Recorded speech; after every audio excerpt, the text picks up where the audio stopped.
Recently আমার এক বন্ধু, আমার অনেক ক্লোজ বন্ধু, যে অনেক কাছের, সে তার রেকটাম টিউমার দিছিল, ওখান থেকে ক্যান্সার দিছে।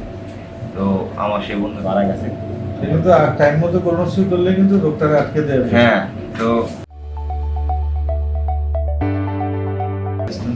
আজকে আমি কথা বলবো আরেকজন পেশেন্টের অভিজ্ঞতা নিয়ে, যিনি শুধু অস্ট্রেলিয়া থেকে এসেছেন শুধু কোলোনোস্কোপি করার জন্য, এবং উনি বেড়াতেও এসেছেন, বাবা মার সাথেও দেখা হবে, দুইটাই হবে, হেলথ চেক আপ হবে, বাবা মাতেও দেখা হবে।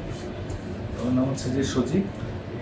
উনি আসছেন হচ্ছে যে কোলোনোস্কোপি নিয়ে, উনি ফার্স্ট ওয়ার্ল্ড কান্ট্রিগুলোতেও কিন্তু অ্যানেস্থেসিয়া দিয়ে করে, হ্যাঁ, but we developing this technique and we are exporting the technique to the developing world. আমাদের ওখান থেকে এবার ফ্রান্স থেকে আসবে, পোল্যান্ড থেকে আসবে একটা ছেলে ট্রেনিং করার জন্য। সেখানে আমাদের অনেক বেশি। তা আপনি এই যে আপনাদের যে অভিজ্ঞতাটা ওইটাই শেয়ার করেন কেউ যেন, মানে আমাদের হচ্ছে যে এটা একটা অ্যাওয়ারনেস ক্যাম্পেইন, রোগীরা যেন ভয় না পায় এবং কোলোনোস্কোপিটা যেন করে, এই আর কিছু না। না, আমার যে অভিজ্ঞতাটা সেটা হচ্ছে ভয়ের একেবারেই কিছু নাই, একটু ব্যথা লাগে না। শুধু আপনার প্রিপারেশন নেওয়ার সময় একটু একটু কষ্ট হয়, খাবার দাবার একটু সেটা খুব ভালো ছিল না, খুবই ভালো ছিল। আমরা একেবারে টার্মিনাল আইলিয়াম পর্যন্ত, মানে একেবারে গভীর পেটের গভীর পর্যন্ত দেখে দিচ্ছি এবং ভালো আছে। তার সমস্যা ছিল তার প্যাকেটে রক্ত যেত, এখন রক্ত গেলে আমরা ভয় পেয়ে যাই যে সবাই পাইলস বলে, আসলে ভিতরে কোনো খারাপ কিছু আছে হ্যাঁ, না। এটার জন্য অবশ্যই চেক আপ করা দরকার।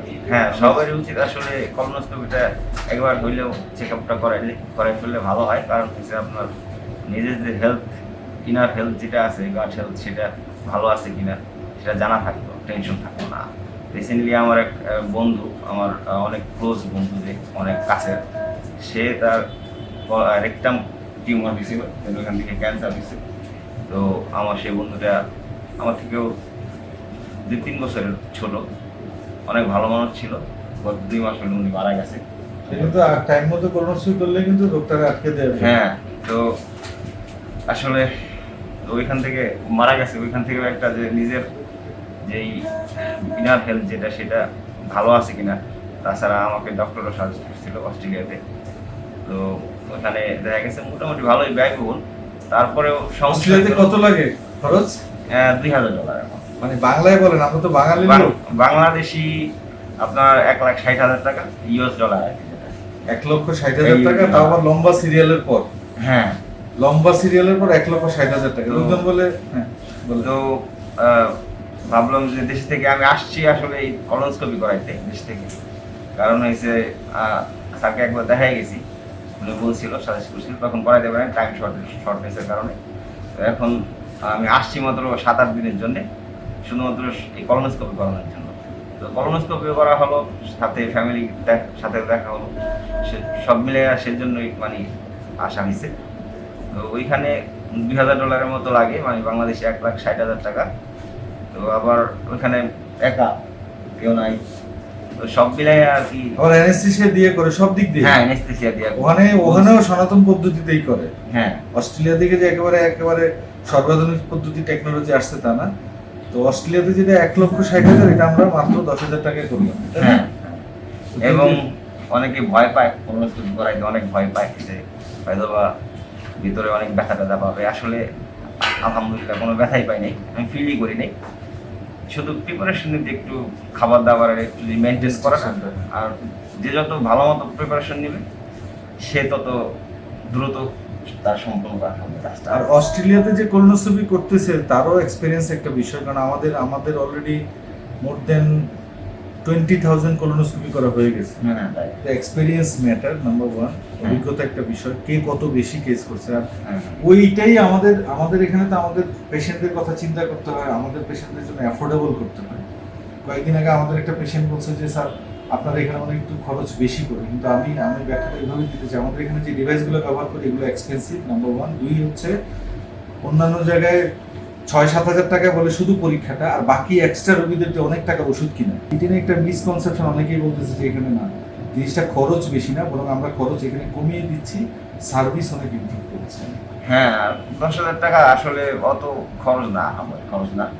হ্যাঁ, মানে অন্যান্য ডায়াগনস্টিক সেন্টার আশেপাশে যারা আছে তাদের তুলনায় আমি বললাম। হ্যাঁ, আপনি তো অস্ট্রেলিয়া থাকেন, আপনি তো হিসাব করছেন 1,60,000 তুলনায় 10,000 টাকা কিছু, কিন্তু আমাদের দেশে তো অনেকে আছে যাদের জন্য কথাটা কষ্টকর হয়ে যায়, কিন্তু হুম। আলটিমেটলি তাদের জন্যই বলি, তারা ওই যেখানে অল্প টাকার খপ্পরে পরে আলটিমেটলি পরীক্ষাটাও ঠিক মতো হলো না, রিপোর্টটাও ঠিক মতো হলো না, রিপোর্টটা ভালো হলো না, কমপ্লিট হলো না, পুরোটি অনেক জায়গায় পুরোটা দেখতেও পারে না, দেখে না। হ্যাঁ হ্যাঁ।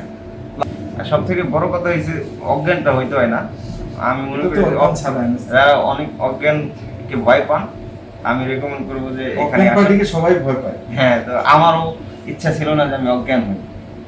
সেজন্যই আমি স্পেশাল ডিপার্টমেন্ট আমাদের এখানে, যে আমরা হ্যাঁ। অ্যানেস্থেশিয়া দিয়ে বড় বড় সার্জারিগুলো করি, হুম। ওখানে আমাদের স্পেশালিস্ট এফসিপিএস করা হ্যাঁ ডাক্তার হ্যাঁ থাকে। They will take care, it's a very specialist subject. হ্যাঁ অজ্ঞান করা এবং জ্ঞান ফেরত ফিরে আনা, আনা, এটা হ্যাঁ। কিন্তু অনেক বড় একটা প্রসিডিউর আছে। হ্যাঁ, অনেক লম্বা তো- প্রসিডিউর, অনেক যন্ত্রপাতিরও বিষয় আছে, হ্যাঁ। ওষুধের বিষয় আছে। আমার এক্সপিরিয়েন্স আছে অজ্ঞান করা, আমার এখন নাকে অপারেশন হয়েছিল তখন। তো আমি চাইতেছিলাম না যে অজ্ঞান হই, সেজন্যই মূলত মাশফিক আহমেদ ভুঁইয়া স্যারের কাছে আসলাম। আসার পরে এখন আলহামদুলিল্লাহ ডান হয়ে গেছে। ভালো আছেন আপনি? ওকে। হ্যাঁ এইমাত্র ওটি কোলোনোস্কোপি করলো, লোকজন বিশ্বাস করছে না স্যার, অ্যানেস্থেশিয়া দিয়া কি ঘুম পাড়ানো করে ব্যথামুক্ত, নাকি অ্যানেস্থেশিয়া ছাড়া ব্যথামুক্ত? তো যেটা বলতে চাই, অ্যানেস্থেশিয়া ছাড়াই এই পদ্ধতিটা ব্যথামুক্ত। হ্যাঁ ব্যথামুক্ত। So this is the proof. হ্যাঁ, তো যারা- আমি রেকমেন্ড করব আসবেন যারা অ্যানেস্থেসিয়া ভয় পান, প্লাস যাদের ব্যথা মুক্ত, মানে ব্যথা ট্যাথা নিয়ে অনেক আতঙ্ক থাকে। তো একেবারে ব্যথা নাই বললে চলে, নাই ব্যথাই নেই, কোনো ব্যথাই আমি ফিলই করি। একটা জিনিস, অনেকে যেখানে বিদেশে ছুটতেছে চিকিৎসার জন্য, অন্তত কিছু জায়গায় অন্তত আমরা ভালো করতেছি এবং আমাদের পেশেন্টরাই আমাদেরকে রিওয়ার্ড দিয়ে যাচ্ছে, অ্যাকনোলেজমেন্ট করে যাচ্ছে যে স্যার এই অস্ট্রেলিয়াতে করলো অ্যানেস্থেশিয়া দিয়ে করতো, হ্যাঁ হ্যাঁ আর আমি এখানে যেটা করলাম অ্যানেস্থেশিয়া ছাড়া, অবশ্যই এটা ওখান থেকে অনেক অ্যাডভান্স টেকনিক। হ্যাঁ সো মানে বিদেশের সবাই বিদেশমুখী, বিদেশের মানে সবকিছু ভালো, জিনিসটা তা না। হ্যাঁ। কিছু জায়গায় আমরাও অনেক ইমপ্রুভ করতেছি। হ্যাঁ আমরা চাই সবার আস্থা ফিরে আসো, সব হ্যাঁ। ভালো, সব ডাক্তার। হ্যাঁ, ইনশাল্লাহ আশা করি আপনারা আসবেন সবাই, এবং স্যার একেবারে টেনশন ফ্রি করে দেবেন ইনশাআল্লাহ।